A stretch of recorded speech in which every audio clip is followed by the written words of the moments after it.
বন্ধুরা আজকের এই ভিডিওতে আমি প্র্যাকটিস মকের রিডিং কম্প্রিহেনশনের ওপর একটা লাইভ মক টেস্ট দিয়ে তোমাদের সাথে শেয়ার করব যে আমি কিভাবে রিডিং কম্প্রিহেনশন অ্যাটেম্প্ট করি। তোমাদের মধ্যেই প্রচুর স্টুডেন্টস এবং অ্যাসপিরিয়েন্টসরা আমাকে রিকোয়েস্ট করছিলে যে স্যার রিডিং কম্প্রিহেনশনের ওপর একটা লাইভ মক টেস্ট দিয়ে দেখান, কারণ আমরা যখন আরসি সলভ করি তখন আমরা অর্ধেক প্যাসেজ বুঝতে পারি না, অথবা যদি প্যাসেজ বুঝতেও পারি কিন্তু কোশ্চেন সলভ করতে পারি না। তো বেসিক্যালি দেখো বন্ধুরা, আমার টেকনিক একদম সিম্পল। যখনই আমার কাছে কোনো আরসি ওপেন হবে সবার ফার্স্ট প্যারাগ্রাফটা আমি খুব ভালো করে পড়বো। তো ফার্স্টের প্যারাগ্রাফটা মানে ইন্ট্রোডাক্টরি প্যারাগ্রাফটা খুব ভালো করে তোমায় দেখতে হবে, যেটার থেকে তুমি একটা আইডিয়া পাবে যে আমাদের রিডিং কম্প্রিহেনশনটা কী টপিকের ওপর বলতে চায়। তো ন্যাচারালি আমি এখানেও তাই করব, সবার ফার্স্ট প্যারাগ্রাফটা খুব ভালো করে পড়বো এবং সেই অনুযায়ী নেক্সট প্যারাগ্রাফগুলো আমি করতে থাকবো এবং তারপর একবারে গিয়ে কোশ্চেন সলভ করব। কখনও আর্ধেক পড়ে আমরা সলভ করব না, অনেকেই তাই সলভ করে কিন্তু আমি অন্তত করি না। আমি পুরো প্যাসেজটা আগে পড়বো, তারপরে পুরোটা সলভ করব। তো চলো বন্ধুরা, দেরি না করে আমি স্টার্ট করি। তো I am ready to begin আমি ক্লিক করলাম। এখানে দিয়েছে কি discussions about sustainability usually centre on a companies environmental and social commitments and for understandable reasons, but the financial sector in particular should consider two other less obvious dimensions of sustainability.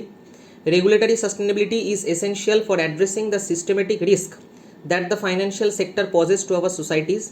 In addition, the emerging new frontier of technological sustainability is having an increasing impact on business models and strategies. তো বলছে দেখো, sustainability basically তো আমাদের কোম্পানির environment এবং সোশ্যালের কমিটমেন্টসের ওপরেই থাকে। তোমরা সবাই জানো যে এখন আমরা এনভায়রনমেন্টাল সাস্টেনেবিলিটি এবং সোশ্যাল সাস্টেনেবিলিটির উপর কথা বলি, কিন্তু ফাইন্যান্সিয়াল সেক্টরের কথা যদি বলি তাহলে সেইখানেও আমাদের সাস্টেনেবিলিটির লাগে। এবং সেইখানে কি বলছে, দুটো সাস্টেনেবিলিটি ডাইমেনশন আছে। একটা হচ্ছে এই যে লিখেছে to other less obvious dimensions of sustainability. একটা হচ্ছে regulatory sustainability is essential for addressing the systematic risk that the financial sector should poses to our societies. মানে রেগুলেটরি সাস্টেনেবিলিটিটা খুব ইম্পর্ট্যান্ট। এখন কোনো জিনিস যদি রেগুলেটর না হয় তাহলে সেই জিনিসটাকে আমরা কীভাবে সাস্টেনেবল বলতে পারি? তো রেগুলেট করতে হবে। ফাইন্যান্সিয়াল সেক্টর মানে ব্যাঙ্ক, ইন্স্যুরেন্স সেক্টর, এগুলোর কথা বলেছে। এবং সেকেন্ড বলেছে in addition the emerging new frontier of technological sustainability, কারণ আস্তে আস্তে টেকনোলজি বাড়ছে। তোমরা সবাই জানো যে আমাদের এখানে নতুন নতুন টেকনোলজি ইনভেনশন হচ্ছে। তো টেকনোলজিক্যাল সাস্টেনেবিলিটির একটা ইনক্রিজিং ইম্প্যাক্ট আছে কিসের ওপর না, বিজনেস মডেল এবং স্ট্র্যাটেজির ওপর। তো ফাইন্যান্সিয়াল যেটা আমাদের এখানে সেক্টর আর কি, বেসিক্যালি সেই ফাইন্যান্সিয়াল সেক্টরে দুটো আমাদের সাস্টেনেবিলিটি আছে, রেগুলেটরি আর একটা টেকনোলজিক্যাল সাস্টেনেবিলিটি। ঠিক আছে, তো এখানে সাস্টেনেবিলিটির কথা বলো। ঠিক আছে, নেক্সট দেখি কী বলছে। Data, robotics and artificial intelligence are on everybody's minds. দেখো এআই এখানে ইন্ট্রোডিউস করিয়েছে, হ্যাঁ ঠিক, গুড, ভেরি গুড। তারপরে কি লিখেছে, but although this new technologies have vast potentials, financial institutions also need to understand their risks, social impact and ethical implication. তাহলে বলছে বেসিক্যালি আমাদের এইখানে তো বিশাল পোটেন্সিয়াল আছে এআই এর এবং রোবোটিক্সের, কিন্তু তারপরেও এগুলোর থেকে আমাদের প্রচুর রিস্ক ফ্যাক্টরও থেকে যায়। কারণ তোমরা সবাই জানো যে যেখানে মেশিন কাজ করবে, মানুষকে মানুষ একটা তার নিজের মন মতো অথবা ব্রেন দিয়ে কাজ করতে পারে, বাট মেশিনকে আমি যেরকম ফিট করাবো ওরকম অনুযায়ী কাজ করবেও। তো ন্যাচারালি মেশিন আমি যখন ইন্ট্রোডিউস করছি, এআই যখন ইন্ট্রোডিউস করছি, সেখানে আমার রিস্কও থাকে এবং সেখানে একটা এথিক্যাল ইমপ্লিকেশনসও থাকে। নন এথিক্যাল অ্যাকশন আমাদের যেন এখানে না হয়। নেক্সট ফুল স্টপ দিয়ে লিখেছে, in this context it is essential for financial institutions which are both key producers and users of data to address these issues concerning data creation and protection. ওই একই কথা লিখেছে, ফাইন্যান্সিয়াল ইনস্টিটিউশনসদের এটা বোঝা উচিত যে তাদেরকে কীরকমভাবে ডেটাগুলোকে ক্রিয়েট করতে হবে এবং প্রোটেক্ট করতে হয়। ঠিক আছে, চলো তারপরে প্যারাগ্রাফ কী বলছে। Regulations in this field are becoming strictier as European Unions general, এটা জিডিপিআর ইলাস্ট্রেটস। ঠিক আছে, এটা একটা বডির নাম যেটা বলে দিয়েছে। নেক্সট বলেছে, fortunately banks and insurance companies continue to benefit from their reputation for being trustworthy. Their challenge is to honor and maintain that trust despite the growing temptation to monetize their data assets by selling them or using them for marketing purpose. তো একই কথা বললো। দেখো basically bank এবং insurance company সব থেকে main বেনিফিটটা কি, যে তারা হচ্ছে ট্রাস্টওয়ার্দি, তাদের এই অনেস্টিটা, ওই জন্যই লোকে টাকা রাখে, ওই জন্যই লোকে টাকা খাটায়। তো ন্যাচারালি ফুল স্টপ দিয়ে লিখেছে, their challenge is to honour and maintain that trust. তার মানে ব্যাঙ্ক এবং ইন্স্যুরেন্স সেক্টরের, বেসিক্যালি ফাইন্যান্সিয়াল সেক্টরের মেন যে পয়েন্ট সেটা হচ্ছে ট্রাস্টটাকে মেনটেন করা, যাতে মানুষের ট্রাস্টটা যাতে না ভাঙে।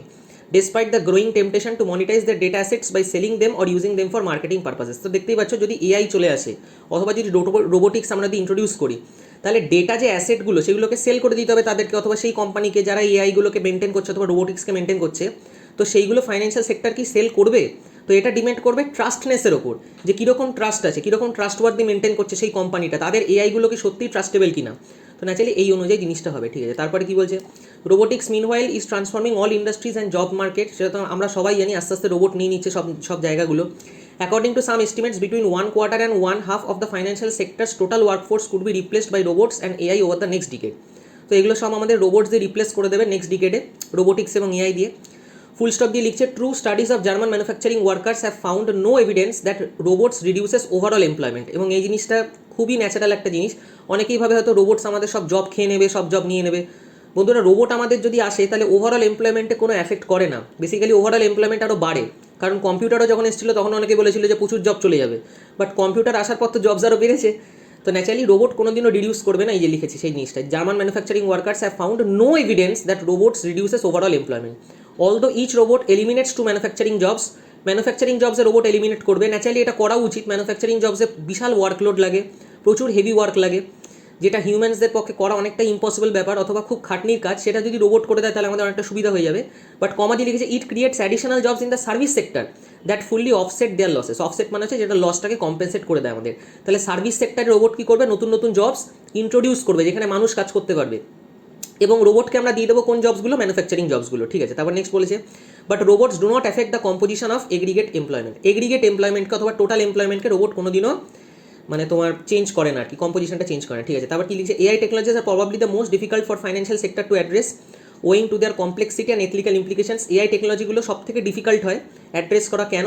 বেসিক্যালি তাদের কমপ্লেক্সিটির জন্য এবং এথিক্যাল ইমপ্লিকেশনসের জন্য। কমপ্লেক্সিটি এক তো এআই টেকনোলজিগুলো খুব কমপ্লেক্স হয়, সেটাকে মেনটেন করতে, এবং 2 নম্বর হচ্ছে এথিক্যাল কাজ যেন ওরা করে, নন এথিক্যাল যেন কাজ না করে, হ্যাকিং ফ্যাকিং যেন এগুলো না হয়।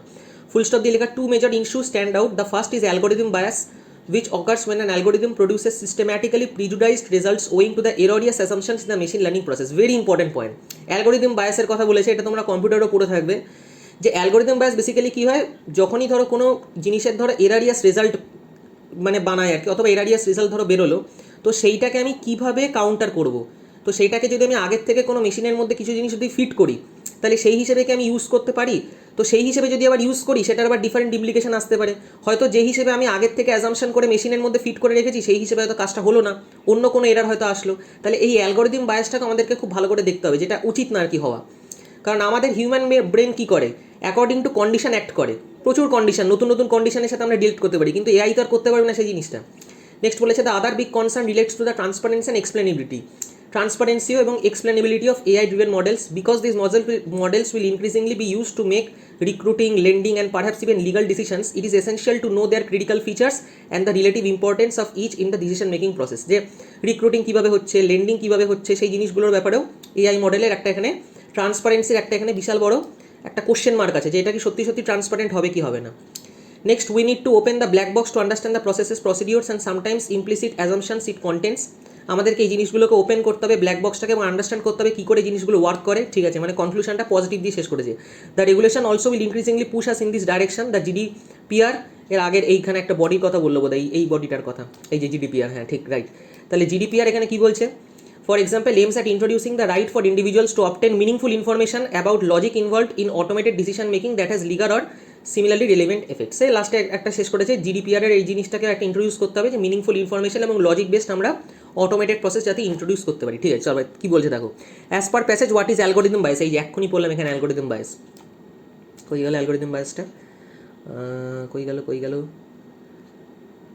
ট্রু ম্যানুফ্যাকচারিং জবস, হ্যাঁ ঠিক আছে, এই যে the first is an algorithm bias which occurs when an algorithm produces systematically prejudiced results owing to erroneous implications. It is a type of bias when an algorithm gives systematically prejudiced results due to wrong assumption, due to কি লিখেছে erroneous assumption। ঠিক আছে, in the machine learning process, very good, correct এটা। তাহলে এক নম্বরটা তো correct হবে। It is a type of bias when an algorithm gives the wrong results না প্রিজুডাইজড রেজাল্ট, দ্য রং রেজাল্টের কথা বলেনি, তাহলে 2 হবে না।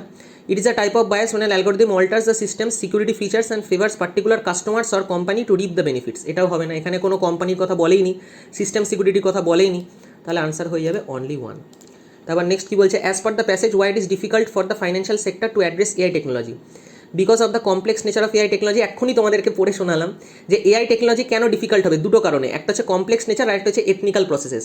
তাহলে একটা কমপ্লেক্স নেচার, সিকিউরিটি থ্রেট না এথনিক্যাল, এই যে, তাহলে এটা আনসার হয়ে যাবে বোথ A and C। আর একবার আমি দেখে নিই এই জায়গাটা, কোন জায়গাটা দেখলাম, রোবটস, এটা overall employment although each robot eliminates, এটা ঠিক আছে। AI technology is probably difficult ফোয়িং টু দ্যাট, এই যে AI technologies are probably the most difficult for the financial sector to address owing to their complexity and ethical implication. তাহলে complex নেচারের জন্য এবং এথিক্যালের জন্য, তাহলে আনসার হয়ে যাবে বোথ A and C। তারপর next, as per the passage with strictlier regulations what are the major challenges for financial institutions like bank and insurance company. এটার মেজর চ্যালেঞ্জটা কী, the major challenge is to maintain a reputation for being trustworthy. Yes, এটাই একদম, তারপরে major challenge to improve profitability না, leverage না, security customer deposit না, increasing lending understricted না, সব থেকে ইম্পর্টেন্ট হচ্ছে ট্রাস্ট হবে কিনা। তারপর next, as per passage what are the dimensions are sustainability. Sustainability dimension এই যে সাস্টেনেবিলিটি ডাইমেনশনস আর সাস্টেনেবিলিটি কি দুটো, রেগুলেটরি আর টেকনোলজিক্যাল, তাহলে আনসার হবে 2 and 3। চলো তারপর কি বলেছে, which of the following cannot be inferred from the fourth paragraph. Fourth paragraph কি ছিল, 1 2 3 4 এইটা। রোবোটিক্স মিনওয়াইল আচ্ছা ইজ ট্রান্সফর্মিং ইন্ডাস্ট্রি আছে, robotics does not affect the composition of employment. না, রোবোটিক্স তো কম্পোজিশন চেঞ্জ করে, কারণ ম্যানুফ্যাকচারিং জবস এখানে এলিমিনেট করছে মানে এটা করবে। It is found that robotics reduces overall employment. না, এটাও হবে না, এই দুটোই ফলস। 1 নম্বর এখানে লিখেছে does not affect the composition, affect করে কম্পোজিশনটা, কারণ ম্যানুফ্যাকচারিং সেক্টরকে পুরোপুরি রিপ্লেস করবে। এবং 2 নম্বর রিডিউস করে না ওভারঅল এমপ্লয়মেন্ট, এই যে লিখেছে, but does not affect the composition of aggregate employment. আর evidence suggest that robots create as well as eliminate jobs, তাহলে এটা তো ঠিকই বলেছে। আমাকে বলেছে ক্যানট বি ইনফার্ড, তার মানে আনসার হবে অনলি 1 and 2। নেক্সট, ট্রান্সফর্মিংয়ের অপোজিট কী হবে, তাহলে সিকিং, ডিটারমাইনিং, প্রিজার্ভিং। যা টাইম শেষ হয়ে গেল, বোঝাতে গিয়ে টাইম শেষ হয়ে গেল বেসিক্যালি তোমাদের। যাক গে, তাও এই দুটো কোশ্চেন আমি সলভ করি। Which of the following is the opposite in the meaning of transforming as used in the passage. ট্রান্সফর্মিংয়ের অপোজিট কী হবে, সিকিং, ডিটারমাইনিং, প্রিজার্ভিং। ট্রান্সফর্মিং মানে চেঞ্জ করা, প্রিজার্ভিং মানে চেঞ্জ না করা, তো ন্যাচারালি সি হয়ে যাবে অপশান। চলো এটা ঠিক আছে। আরেকটা কী বললো এখানে, which of the following is closest in the meaning of concern as used in the passage. Concern মানে কি, কনসার্ন মানে হচ্ছে ওয়ারি, হ্যাম্পার না ওয়ারি হয়ে যাবে আনসার। কনসার্ন মানে চিন্তা করা বেসিক্যালি, এনগেজ হবে না, থ্রাইভ হবে না, মিটিগেট হবে না। মিটিগেট মানে কোনো জিনিস কমানো, থ্রাইভ মানে হচ্ছে সাস্টেন করা, এনগেজ মানে কোনো অ্যাক্টিভিটিসের সাথে এনগেজ হওয়া, যেটা তোমরা সবাই জানো। আর হ্যাম্পার করা মানে তো খারাপ করা কোনো জিনিসকে, তাহলে এখানে আনসার হয়ে যাবে ওয়ারি। এখানে বোধহয় মিনিংগুলো লিখেও দিয়েছে ওরা, এই যে মিটিগেট মানে হচ্ছে কোনো জিনিসকে কমানো, এটা লিখেছে এলিমিনেট, ঠিক আছে, যাকে একই ব্যাপার। এলিমিনেট অথবা মিটিগেট মানে হচ্ছে কোনো জিনিসকে কমানো। থ্রাইভ মানে হচ্ছে সাস্টেন করা, ফ্লারিশ, ঠিক আছে। হ্যাম্পার মানে অবস্ট্রাক্ট করা, একদম ঠিক আছে। চলো এগুলোর মানেও বলে দিই। সিকিং মানে তো তোমরা জানো কোনো জিনিসকে খোঁজা, ডিটারমাইনিং মানেও তাই, কোনো জিনিসকে দেখা, প্রিজার্ভিং তো বলে দিলাম। অল্টারিং মানে হচ্ছে চেঞ্জ করা, আর ইন্ডিকেটিং মানে হচ্ছে কোনো জিনিসকে ইন্ডিকেট করা। এই যে ইন্ডিকেটিং মানে লিখেছে পয়েন্টিং, অল্টারিং মানে কোনো জিনিসকে চেঞ্জ করা, সিকিং মানে কোনো জিনিসকে খোঁজা অথবা পার্সু করা, এবং ডিটারমাইনিং মানে হচ্ছে রিজলভ করা। চলো, তো এই ছিল আমাদের প্যাসেজ। এই দুটো কোশ্চেন আমি সলভ করতে পারলাম না টাইমের জন্য, মানে বুঝিয়ে বুঝিয়ে এক্সপ্লেন করছিলাম বলে। আগে যদি করতাম তাহলে আরও তাড়াতাড়ি হয়ে যেত, বাট ঠিক আছে, কোনো অসুবিধা নেই। প্যাসেজটা ভালো ছিল, কোশ্চেনগুলো সবই আমাদের ঠিক আছে, পুরো কনসেপ্ট নিয়ে তোমাদেরকে কোশ্চেন সলভ করতে হবে, এই হচ্ছে ফাইনাল কথা। বাকি আশা করি তোমাদের এই ভিডিওটাতে কিছুটা হেল্প করতে পারলাম বন্ধুরা। ভিডিওটা যদি তোমাদের ভালো লেগে থাকে তাহলে অবশ্যই লাইক এবং বন্ধুদের সাথে শেয়ার করো। Thank you.